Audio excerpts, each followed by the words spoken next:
Querido bom Deus, graças te dou, Senhor, por esse momento. Me coloco nas tuas mãos como um instrumento, Senhor, para a tua obra nesse momento. Não fale de mim mesmo, mas que o teu Santo Espírito possa me usar. E que o Senhor tome, Senhor, cada um destes teus filhos nos teus santos braços. E que em nome de Jesus seja feita uma obra de reparação e de entendimento em cada coração. Por favor, Senhor, nós te suplicamos a tua presença e a operação do Espírito Santo, em nome de Jesus. Amém. Muito bem. Toda pessoa herda certos traços de caráter que não se assemelham aos de Cristo. A grande e nobre obra de uma vida inteira é conservar sob controle essas tendências para o erro. As pequenas coisas que cruzam o nosso caminho são provavelmente as que nos farão perder a capacidade do autocontrole. Olha só. O que Deus está querendo nos dizer aqui? Naturalmente somos imperfeitos. E isso é uma realidade.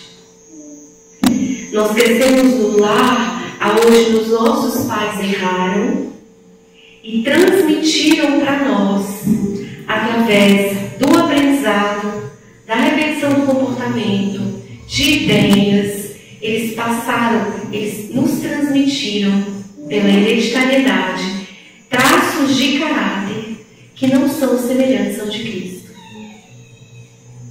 E isso é uma realidade. Nós precisamos entender que nós ainda não somos perfeitos, mas precisamos chegar à perfeição, mas precisamos lidar com isso, com essa realidade.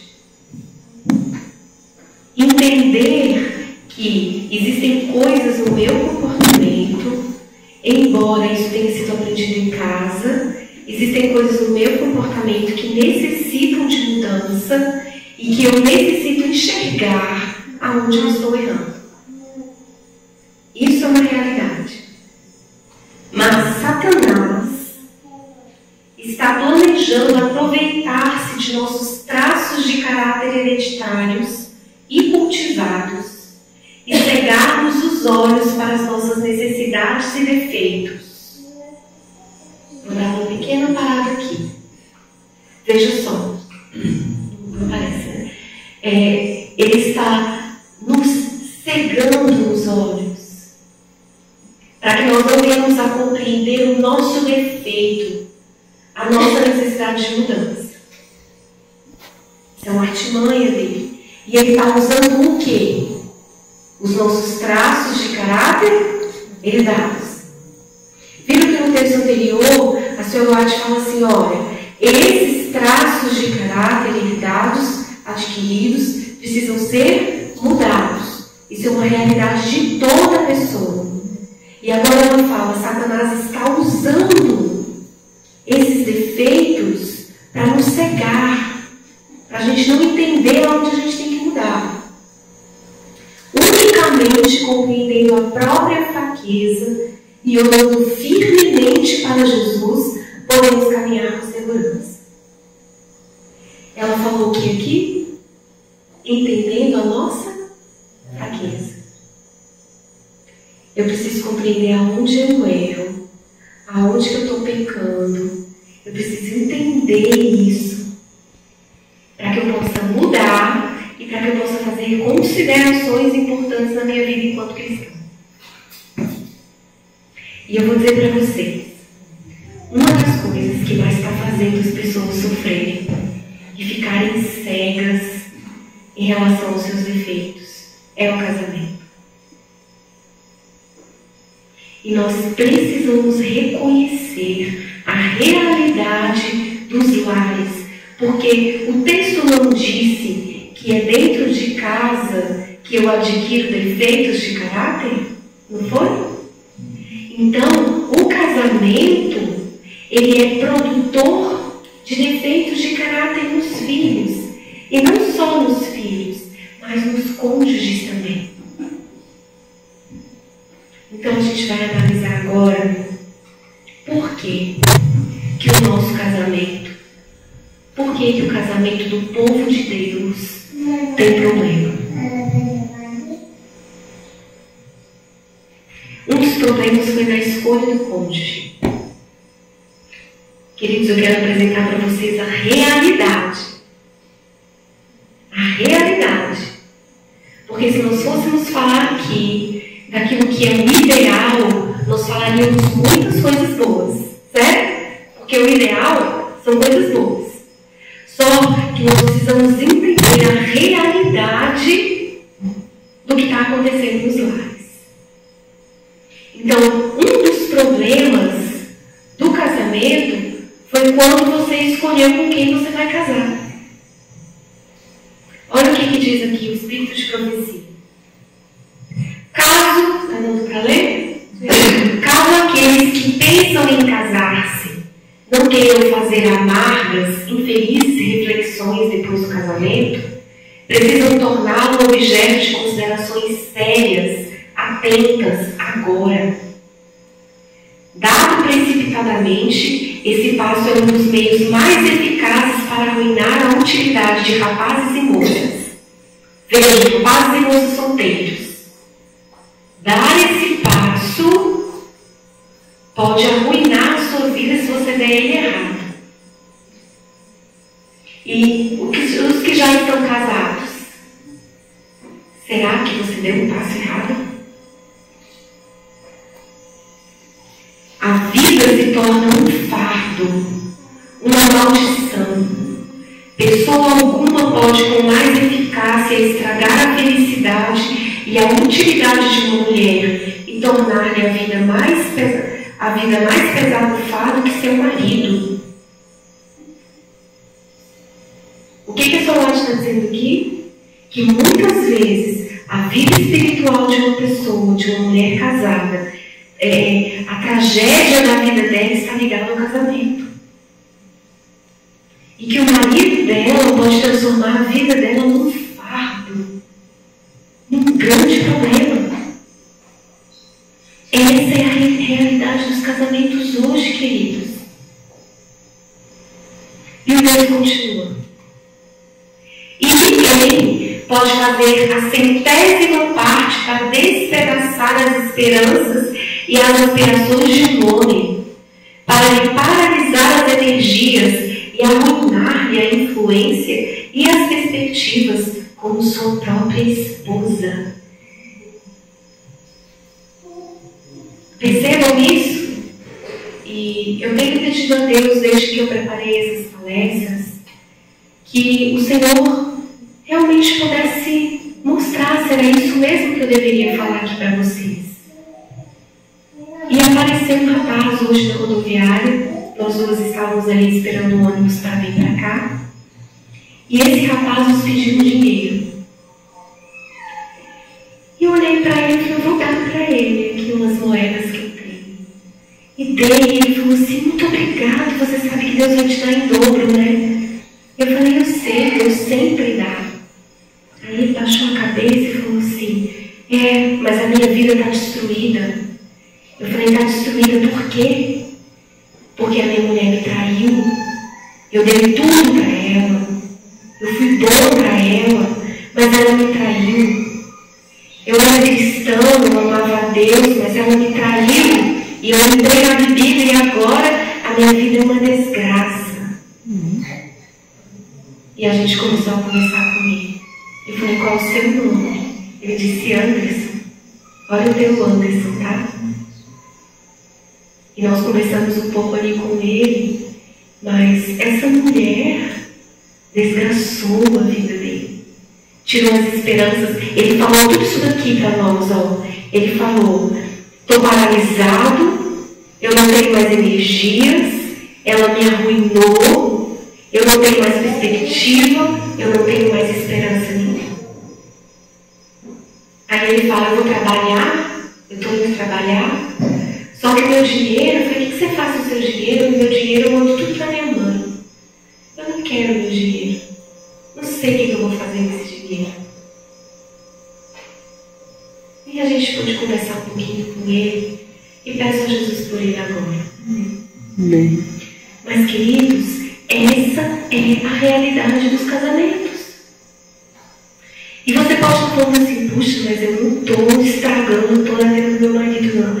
Mas às vezes você pode não estar fazendo tudo isso, mas dá uma olhadinha para dentro do casamento um pouco. Percebe o que você pode estar fazendo que está destruindo o seu cônjuge. É na hora de ser um enlace matrimonial que muitos homens e mulheres datam seu êxito ou fracasso nesta vida e suas esperanças de existência futura. É na hora do casamento. É no enlace matrimonial. Por isso, jovens que ainda não se casaram, pensem bem quando vocês derem um passo. Procurem dar um passo com a certeza de que vocês estão casando com um homem ou uma mulher a quem você realmente vai poder ser o melhor para aquela pessoa. E que aquela pessoa vai cooperar com você para a sua salvação. E eu vou dizer, queridos, se nós, como servos de Deus, como crentes na palavra do Senhor, nós não começarmos a fazer uma introspecção, uma olhada para dentro em relação àquilo que nós estamos sendo para o nosso cônjuge dentro de casa, Satanás vai começar a nos usar, aliás, vai continuar nos usando para transformar a vida do nosso marido, da nossa esposa, num fardo. Vamos lá. Poucos têm a ideia correta acerca da relação conjugal. Muitos pensam que o casamento é a conquista da perfeita bem-aventurança. Mas se soubessem 1/4 dos pesares de homens e mulheres ligados pelos votos matrimoniais em cadeias que eles não podem e nem conseguem quebrar, não se surpreenderiam que eu traçasse essas linhas.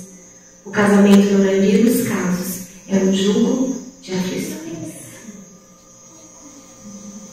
Por que Deus deixou isso escrito? Porque Deus sabia que nós estaríamos passando por dificuldades sérias agora. Hoje, quando existem as questões dos casamentos, que as pessoas vêm procurar ajuda, as mulheres e os homens, eles falam, eu não sei mais o que fazer. A mensagem, as mulheres falam, sabe o quê? A mensagem de que eu tenho que ser submissa ao meu marido não serve para mim. Porque eu não posso ser submissa a um marido desse. Eu não vou ser submissa a este homem. E os homens que buscam atendimento e falam, irmã, a mensagem de que eu tenho que governar a minha casa não serve para mim, porque a minha esposa, ela não é crente. Porque a minha esposa, ela não obedece a Deus. Não dá, irmã. Mensagem de vida no campo. Como é que os casais hoje estão? Casais cristãos, hein? Não estou falando de pessoas do mundo. Estou falando de pessoas que têm pelo menos a perspectiva, eu creio em Jesus, tá? Pelo menos, não precisa ser adventista, não. Mas pelo menos eu acredito em Deus. Tá? Vida no campo. Não dá para ir. Por que não dá para ir? Porque eles não têm o mesmo pensamento. Porque um está em luta com o outro. Porque na verdade dentro de casa existe uma guerra de quem é que manda, de quem é que vence. E aí as coisas ficam trocadas. Papéis dentro de casa invertidos. Pode não ser invertido abertamente, mas às vezes é invertido de forma velada. A esposa manipulando o marido. E o marido se tornando o quê? Um homem sacerdote no lar? Não. Porque se tem sacerdotisa, para que sacerdote? Né? E Deus precisava de homens fortes, decididos. Sabe o que a sociedade feminista está engolindo os homens E eles estão murchando, eles estão deixando de tomar decisões, deixando de serem firmes, modelos de fé, de coragem e de decisão. E o que as mulheres estão fazendo? Meu marido não toma decisão, aí ela vai trocando as coisas. E ela vai fazendo uma porção de coisas que ela acha que ela tem que fazer. Essa é a realidade. Só que no texto inicial que a gente leu, a gente viu que nós precisamos entender aonde nós estamos errando para corrigir, para Satanás não nos usar para atrapalhar a vida das pessoas que a gente ama. E, consequentemente, a mensagem de Deus. Milhares há que se acham acasalados, porém não casados. Os livros do céu acham-se carregados com os infortúnios. Os livros do céu. Os livros do céu. Está registrado, queridos. Olha como é que o casamento é importante. Os livros do céu acham-se carregados com os infortúnios e impiedade e o abuso que se ocultam sob o manto do casamento. Eis porque eu desejo advertir os jovens que se acham em idade de casar. Prestem atenção, queridos jovens em idade de casar. Eis porque eu desejo advertir os jovens que se acham em idade de casar, para que tenham menos pressa na escolha de um companheiro. O caminho da vida conjugal pode parecer belo e pleno de felicidade, mas também pode ser a via mais rápida para a decepção, como milhares a têm experimentado. Cuidado, você que não casou. Mas e quem já casou? Está experimentando uma via de decepção. E aí? O que eu faço?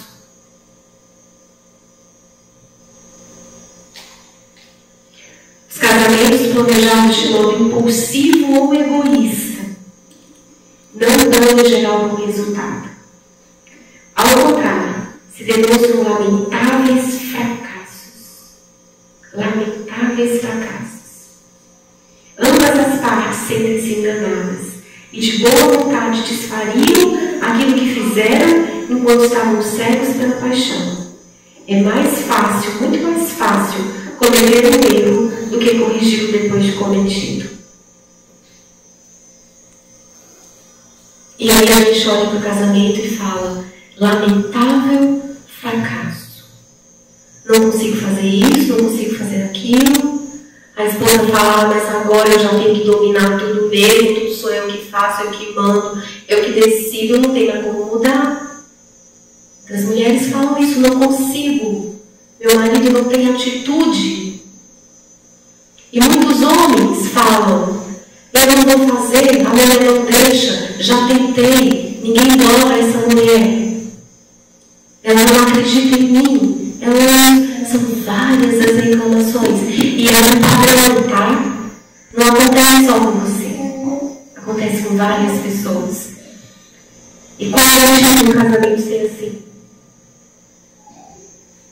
Vamos ver? O que aconteceu?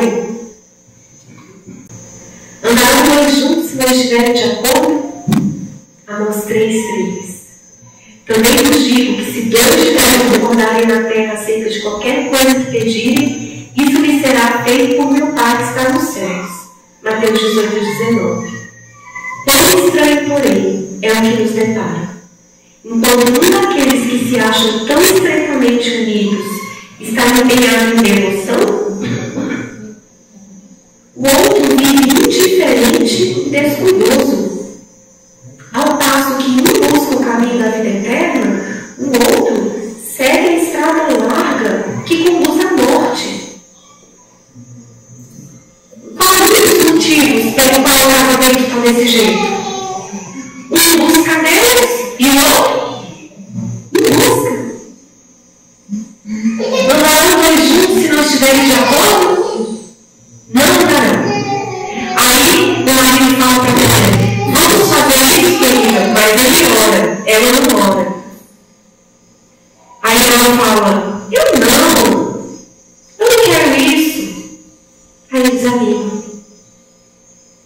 Aí a mulher vem, está lá em oração, está suplicando a Deus, está pedindo a Deus, e ela chega para o marido e fala: querido, vamos fazer? E ele fala: tá bom, eu confio com você nesse negócio.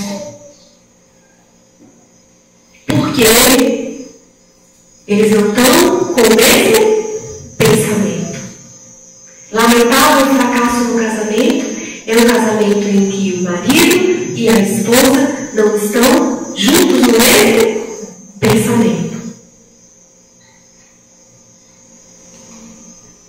A pessoa que entrou para a relação matrimonial quando ainda não era convertida, coloca-se pela sua conversão sobre uma obrigação maior de ser fiel à pessoa com quem está casada, por mais que difiram com respeito à fé religiosa.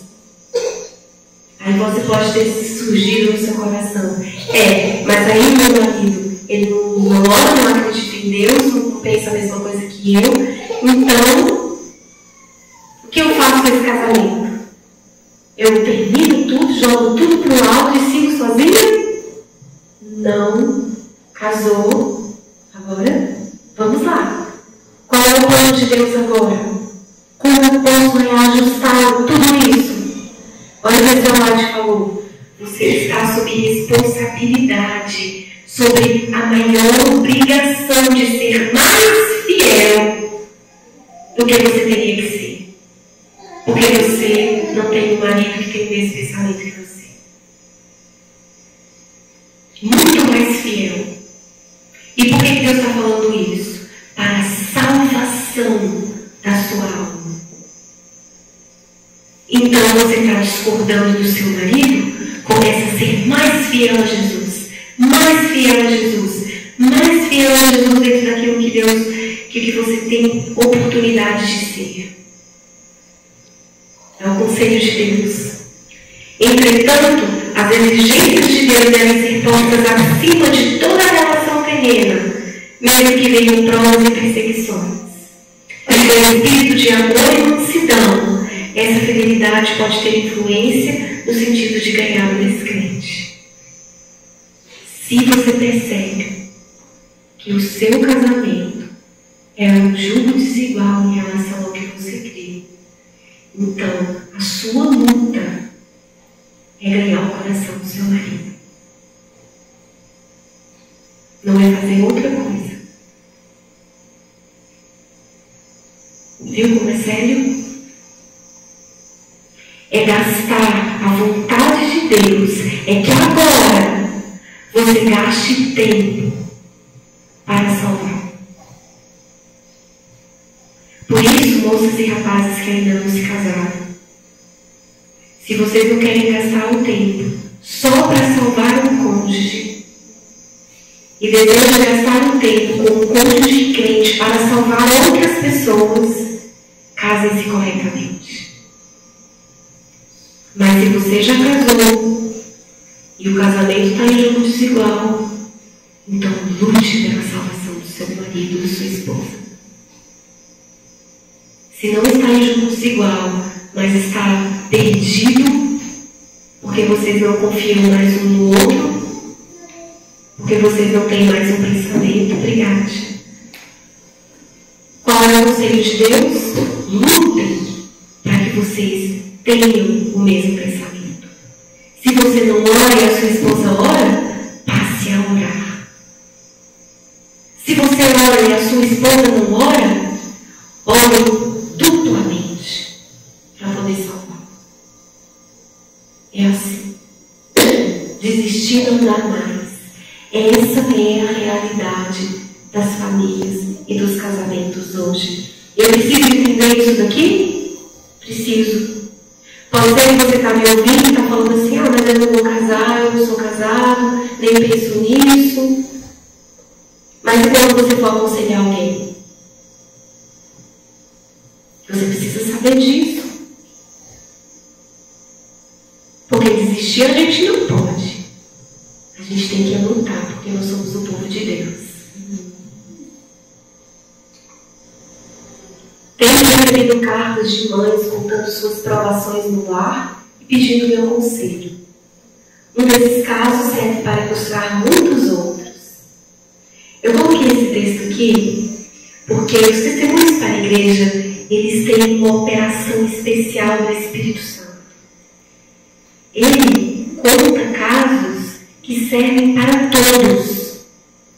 E que quando esse caso você se identifica com ele, é porque ele foi escrito para você. Então ouçam esse caso. O marido e pai não é crente. E faz de tudo para tornar mais difícil para a esposa a educação dos filhos. O marido é um homem profano, vulgar e abusivo em sua linguagem para com a esposa. E ensina os filhos a descartar a autoridade da mãe. Quando ela está procurando orar com os filhos, ele entra e faz todo o barulho que pode, amaldiçoando a Deus e lançando injúrias sobre a Bíblia. Vocês podem parecer que não, mas isso que acontece. Isso acontece. E pode não ser o homem fazendo, tá? Pode ser a esposa também. Não é só o homem que faz isso aqui, não. Tem também esposas rebeldes. E que fazem as coisas para atrapalhar o marido que quer santificar a família. Então, olha só, vamos continuar. Ela está tão desencorajada que a vida lhe é um fardo. O que pode ela fazer? Que benefícios pode advir a seus filhos permanecerem no lar? O que ela está pensando? O quê? Vou separar. Né? Ela tem sentido um enorme desejo de fazer alguma coisa na vida do Senhor e pensa que deve ser melhor abandonar a família do que permanecer no lar, pois o marido e pai está constantemente ensinando os filhos a desrespeitá-la e não obedecerem. O que está acontecendo aqui? Isso é certo, é de dentro de casa. Às vezes pode não estar acontecendo com você exatamente com filhos. Às vezes o marido ou a esposa estão tentando fazer uma reforma de saúde, uma reforma na vestimenta, um planejamento de vida no campo, e você está atrapalhando. E está tornando a vida espiritual do seu marido, da sua esposa, um fardo. Por causa dos seus melindres. Por causa da sua falta de conexão com Deus, de espiritualidade. É isso que está acontecendo aqui. E qual é o primeiro pensamento dessa mulher sofredora? Ela fala assim: que utilidade tenho eu nesta casa? Eu quero trabalhar para Jesus e não consigo. Eu vou separar. É isso que ela está pensando aqui. Ela fala: o que eu estou fazendo aqui? Eu vou separar. Eu quero que a minha vida tenha paz. Eu quero trabalhar para Jesus. Eu quero obedecer a Deus. Olha, a maior parte dos cônjuges que buscam ajuda chegam por esse drama. Eu quero obedecer a Deus, mas o meu marido ou a minha esposa não quer. Eu vou separar. E algumas pessoas dizem: separa mesmo. Vai, segue Jesus, porque você não é responsável por ele. Ora, qual foi o texto que nós lemos? Que quem está no mundo desigual, ele é muito mais responsável pela vida do outro do que ele pensa. Então não pode separar. Olha o conselho que Deus vai dar para ela. Em tais casos, meu conselho é: mães, sejam quais forem as provas a que vocês forem chamadas a enfrentar, através de pobreza, de feridas de alma, de atitude dura e tirânica do marido e pai, não abandonem os filhos. Não os deixem sob a influência de um pai ímpio. Sua obra, ó o conselho de Deus, sua obra é contrafazer a obra do pai, o qual está evidentemente sob o controle de Satanás.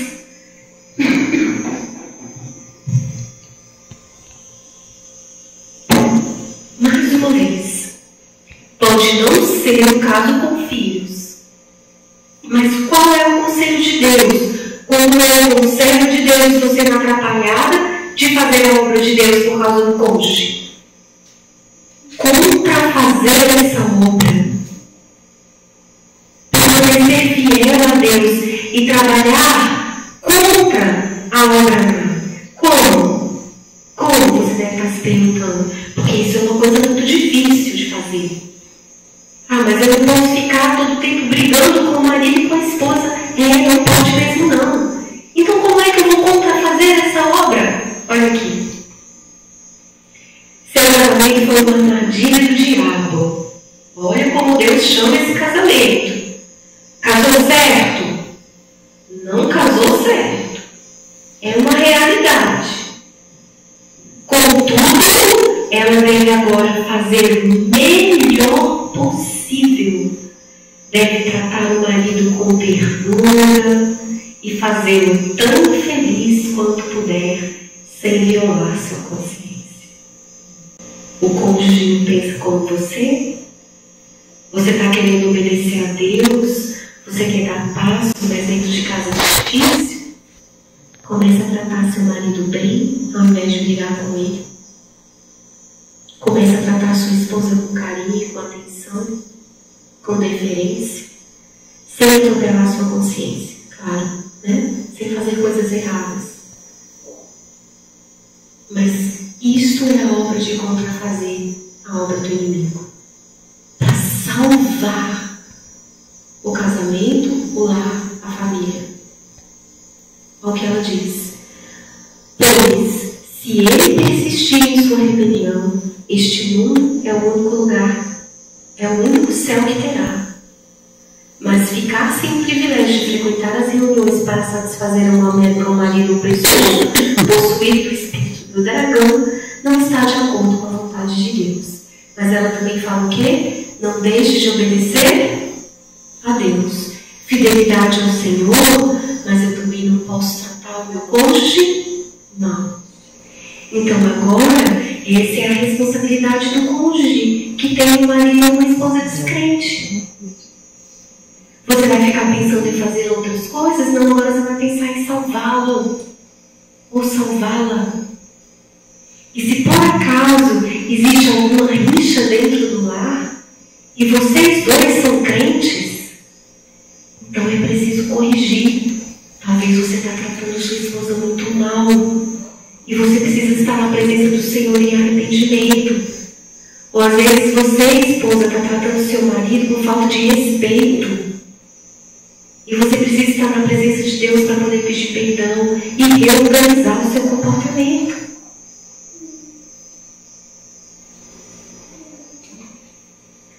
Haverá um passo, minha filha amada, que Jesus não tenha palmilhado contigo?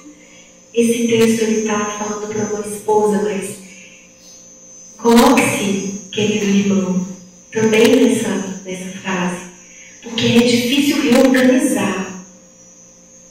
Mas haverá um passo, minha filha amada, meu filho amado, que Jesus não tenha palmilhado contigo? Haverá uma ânsia de aflição que ele não sinta? Jesus sabe. Haverá um pecado que ele não tenha levado sobre si? Uma cruz que não tenha suportado? Uma mágoa com a qual não tenha simpatizado? Ele é afetado por toda a sensação de nossas fraquezas.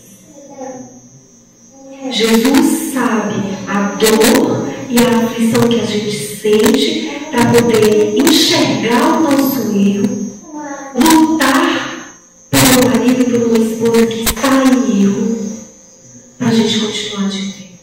Jesus ouve, atende e está conosco.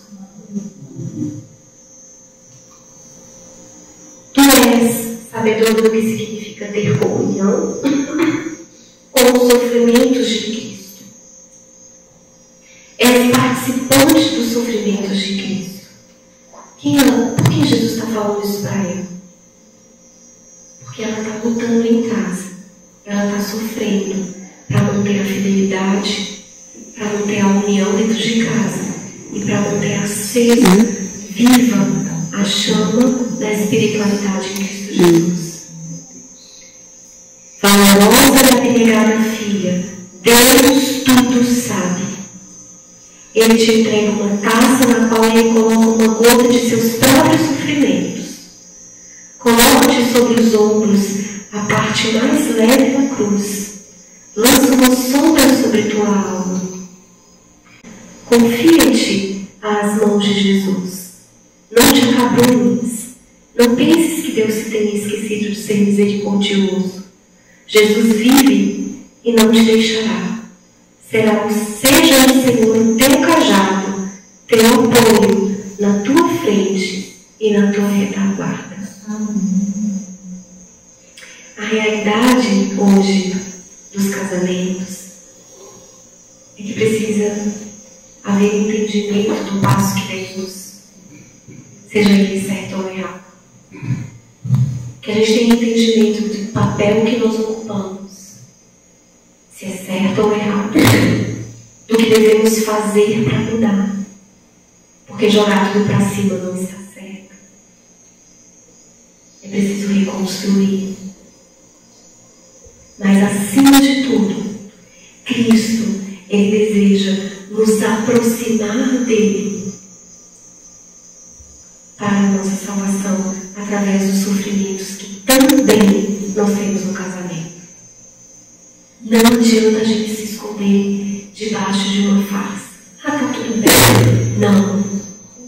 Não tá tudo bem. É preciso reorganizar. É preciso que as coisas realmente fiquem boas. É preciso lutar pela salvação dos membros da casa. E eu digo agora especialmente marido e mulher. Não adianta nada se você tem na sua casa um cônjuge infeliz, se você tem na sua casa um cônjuge descrente, e você sair para poder fazer as obediências das reformas espirituais que você tem que fazer e deixá-lo perecer. É preciso reestruturar. E Jesus falou que através desses sofrimentos Ele iria aperfeiçoar o caráter do cônjuge que luta. Pode parecer que você vai passar a sua vida toda envelhecer e não vai fazer nada por causa do cônjuge descrente. Só que não é verdade. Porque Jesus nos aperfeiçoa na fraqueza e na dor. E vai valer a pena. Porque isso tem a ver com a nossa salvação. Nós não estamos aqui para sermos bem-sucedidos, sermos um sucesso. Não é isso. Estamos aqui para que nossa glória seja arrastada no pó, para que a gente reconheça onde nós estamos pecando e para que isso seja mudado no caráter perfeito à semelhança do nosso Salvador Jesus Cristo. Então, todas as nossas experiências precisam ser para a glória do nosso Deus. Amém? Amém. Que essa reflexão possa levá-la junto aos pés do Salvador. Que nós nos apeguemos ao Santo de Israel, ao braço de Jesus Cristo, que Ele seja a nossa âncora em tudo aquilo que nós precisamos dele, no nosso lar, com os filhos e principalmente no casamento. E se você não é casado e escutou toda essa mensagem, é porque você será luz para alguém. E para que você tome passos corretos. Se um homem ou uma mulher aparecer na sua vida com a intenção de se casar com você. Que Jesus te abençoe. Amém. Glória a Deus. Glória a Jesus. Vamos orar?